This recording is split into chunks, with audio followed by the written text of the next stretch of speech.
سورۃ الفاتحہ۔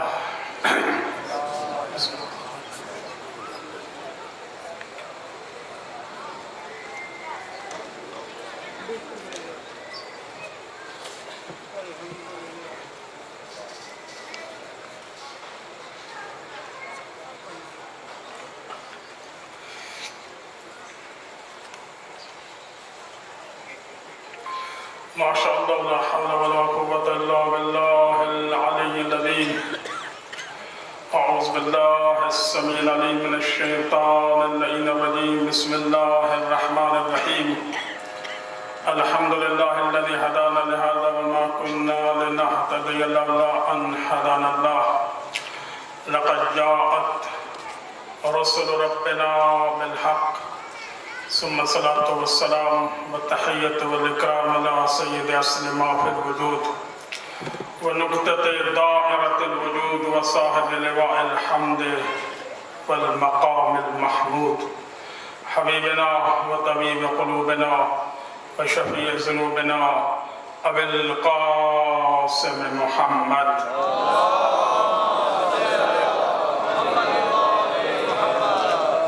ثم الصلاة والسلام على آله الطيبين الطاهرين المعصومين المنتجبين المنتخبين أما بعد بسم الله الرحمن الرحيم ومن آياته خلق السماوات والأرض واختلاف ألسنتكم وألوانكم إن في ذلك لآيات للعالمين صلوات پڑھنے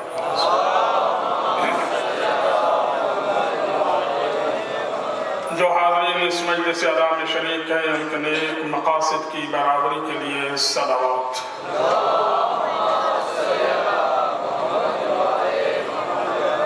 حاضرین پر رحمات برکات کے نزول کے لیے صلوات۔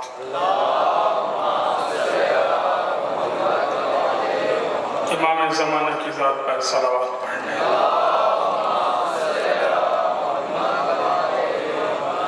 پروردگار سے دعا ہے کہ جنہوں نے اس عشرہ محرم کا اہتمام کیا ہے پروردگار ان کی زحمات اخراجات کو قبول فرمائے۔ جو حاضرین اس وقت موجود ہیں ان کے نیک مقاصد پورے فرمائے۔ یا اللہ جو مریض ہیں انہیں شفا کاملہ عاجلہ عطا فرما۔ ایک بچہ جس طرح آپ نے بھی سورہ محمد احسن علی یا اللہ اسے شفا کلی عطا فرما، اسے طول حیات عطا فرما۔ یا اللہ ہماری دعاؤں کو ان مریضوں کے حق میں قبول و مقبول فرما۔ اس وبائی مرض کا خاتمہ فرما، جو اس کا شکار ہو چکے انہیں صحت عطا فرما۔ وطن عزیز پاکستان کی محافظت فرما، انتظامیہ کی توفیقات خیر میں اضافہ فرما۔ ربنا تقبل منا انک انت السمیع العلیم برحمتک یا ارحم الراحمین۔ مل کے ایک صلوات پڑھنے کا راضی۔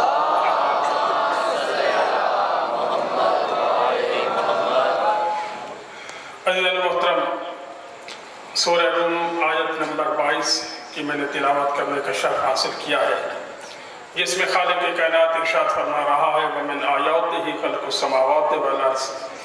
میری نشانیوں میں سے نشانی یہ ہے کہ زمین و آسمان کی خلقت اور تمہاری زبانوں کا مختلف ہونا، تمہارے رنگوں کا مختلف ہونا میری نشانی ہے، لیکن ہر کوئی سمجھنے سے قاصر ہے، سمجھے گا فقط وہی جس کے پاس علم ہوگا۔ جس کے پاس علم ہوگا وہی سمجھے گا۔ ایک اور جگہ پہ اگلی آیت میں اللہ ارشاد فرما رہا ہے وَمِنْ آیَاتِهِ مَنَامُكُمْ بِاللَّيْلِ وَالنَّهَارِ۔ میری نشانیوں میں سے ایک نشانی یہ ہے کہ تم دن اور رات کے کسی ٹائم سو جاتے ہو، تمہیں نیند آ جاتی ہے۔ اللہ نے قرآن مجید میں جتنے احسانات جتلائے ہیں ان میں سے 3-4 مقامات پہ اللہ نے نیند کا احسان جتلایا ہے۔ اللہ فرماتا ہے تو نے غور نہیں کیا وَجَعَلْنَا نَوْمَكُمْ سُبَاتًا، میں نے تیرے لیے نوم کو نیند کو سبات بنایا ہے، اس لیے کہ جب تو تھک ہار جاتا ہے میں تجھے نیند کی آغوش میں لے لیتا ہوں۔ مثال کے طور پر سمجھیں، ابھی یہ موبائل ہے نا، آپ کی نظر ہوتی ہے بیٹری کتنی رہ گئی ہے، اب بیٹری دوبارہ چارج ہوگی تو پھر یہ کام کرے گا۔ انسان بھی بالکل ایسے ہے، اللہ فرماتا ہے جب یہ تھک جاتا ہے تو میں اسے ثبات عطا کر دیتا ہوں، نیند کے اندر ہر دنیا مافیہ سے منقطع کر دیتا ہوں تاکہ اسے کوئی بھی ڈسٹرب نہ کرے۔ اس کے ہر عضو کو میں ثبات عطا کرتا ہوں۔ جب یہ نیند سے بیدار ہوتا ہے کہتا ہے میں بالکل اب فریش ہو گیا ہوں، اللہ فرماتا ہے یہ میرا فضل ہے، اللہ یہ میرا فضل ہے۔ ابھی میں آپ کو بتاتا چلوں، یہ کورونا کا دور آ گیا ہے تو ایک شخص بزنس مین ہے اور بہت زبردست بزنس مین ہے، اس کا میں نام نہیں لیتا، اس کا واقعہ تحریر ہے کہ وہ کہتا تھا کہ میں سارا کام خود کرتا ہوں، میری محنت بھی خود ہے، دن رات ایک کرتا ہوں، اس میں اللہ کا کہاں سے مداخل آ گیا؟ اچھا ہم بھی چمٹے رہتے ہیں، نصیحت کرتے رہتے ہیں، تو اس نے نصیحت کی لیکن اللہ کا کرنا ایسا ہوا، اب توجہ میری طرف رہے، میں پروفیشنل مقرر نہیں ہوں، توجہ رہے، میں 20 سال پڑھایا میں نے اور ایسے سمجھے کہ میں یہاں پہ کوشش کر رہا ہوں کہ وہ چیز پہنچوں جو آپ تک پہلے نہ پہنچی۔ وہ بزنس مین کہتا ہے کہ میرا کام ہے، میں محنت کرتا ہوں۔ یہ قارون نے بھی بات کی تھی حضرت موسیٰ سے، لیکن اللہ کا کرنا ایسا ہوا کہ کورونا ہو گیا، اسے ہاسپٹل میں ایڈمٹ ہو گیا۔ جب اس کا بل آیا، میں تیزی سے گزر رہا ہوں، 21 لاکھ کا بل آیا۔ اس نے ڈاکٹر کو کہا کہ مجھے اس کے بریکس چاہیے، تفصیل چاہیے کس کس کا ہے۔ جب لکھا اس نے پڑھا یہ فلاں فلاں فلاں، ایک جگہ پہ لکھا ہوا تھا جو آکسیجن آپ کو لگی ہے اس کا 9 لاکھ بل ہے۔ بس یہی وہ لمحہ تھا جب اس کے دل کے اندر اللہ کی نعمت کا اسے اندازہ ہو گیا، کہنے لگا میں 9 دن داخل رہا ہوں، انہوں نے مجھے آکسیجن فراہم کی ہے، مجھ سے 9 لاکھ کا بل لے لیا ہے، وہ اللہ ہے روزانہ آکسیجن دیتا ہے، اس نے تو کبھی بل نہیں بھیجا۔ فوراً کہتا ہے یا اللہ مجھے معاف کر دینا، مجھے تیری نعمت کا اندازہ نہیں تھا، اب مجھے اندازہ ہو گیا ہے تو میں واپس پلٹ آیا ہوں۔ عزیزان محترم، حضرت بہلول کے بارے میں آپ نے سنا ہوگا، کمال کی شخصیت تھی، لیکن ایک چھوٹا سا واقعہ نصیحت کے طور پر۔ حضرت بہلول کھڑے ہوئے تھے، لوگوں کو ان کی عادت تھی نصیحت کرتے رہتے تھے، ساتھ سے لوگ گزرے، انہوں نے کہا کیا کر رہے ہو بہلول؟ کچھ لوگ مذاق بھی کرتے تھے، طنز بھی کرتے تھے۔ بہلول کہتا ہے کہ اللہ اور ان کے درمیان صلح کرا رہا ہوں۔ تو پھر کیا ہوا، ہو گئی صلح؟ کہنے لگا نہیں، وہ کرنا چاہتا ہے یہ نہیں کرنا چاہتے، وہ کرنا چاہتا ہے یہ نہیں کرنا چاہتے۔ کچھ دیر کے بعد وہ شخص گزرا، حضرت بہلول قبر پہ بیٹھے ہوئے تھے، قبرستان میں۔ کہنے لگا بہلول یہاں پہ کیوں بیٹھے ہوئے ہو؟ کہنے لگا وہی کام کر رہا ہوں، اللہ اور ان کے درمیان صلح کی کوشش کر رہا ہوں۔ کہنے لگا کیا بنا؟ اب یہ کرنا چاہتے ہیں، وہ نہیں کرنا چاہتا۔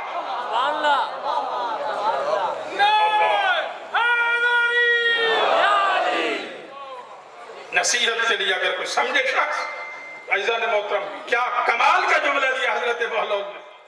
حضرت بہلول کہتے ہیں پہلے وہ کرنا چاہتا ہے یہ نہیں کرتے، لیکن جب وقت گزر جاتا ہے تو پھر یہ کرنا چاہتے ہیں اور وہ پھر نہیں، وہ کہتے ہیں وقت گزر گیا، پھر انشاءاللہ موقع ملے گا انشاءاللہ میں عرض کروں گا بڑی تفصیل کے ساتھ۔ قرآن مجید نے ہر نبی کے دور میں جب معجزہ آیا ہے اس وقت قوم جس میں مہارت حاصل کیے ہوئے تھا اسی انداز میں اللہ نے اس نبی کو معجزہ دیا ہے۔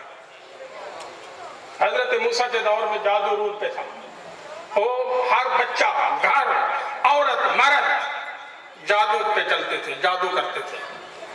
تو اللہ نے حضرت موسیٰ کو اسی انداز میں ملتا جلتا معجزہ عطا کیا کہ عصا پھینکتے تھے اژدہا بن جاتا تھا۔ تو وہ بھی، تو جب فرعون نے مقابلہ کیا، آج میں آپ کو بتاتا چلوں کہ معجزہ اور جادو میں فرق کیا ہے۔ توجہ ہے، معجزہ اور جادو میں فرق کیا ہے؟ جادو ہوتا ہے انسان دیکھتا ہے، خرق عادت فعل ہوتا ہے، وہ ایک دم ہو جاتا ہے، اور معجزہ نبی کے ہاتھ میں ہوتا ہے۔ تو فرق کیا ہے؟ تو فرعون نے، جب کہ قرآن فرما رہا ہے، فرعون نے کہا کہ یہ میرے پاس آئے ہیں، انہوں نے آپ کو یہاں سے نکالنا چاہتے ہیں، انہوں نے کہا یہ ان کے پاس جادو ہے، ہم مقابلہ کرنے کے لیے تیار ہیں۔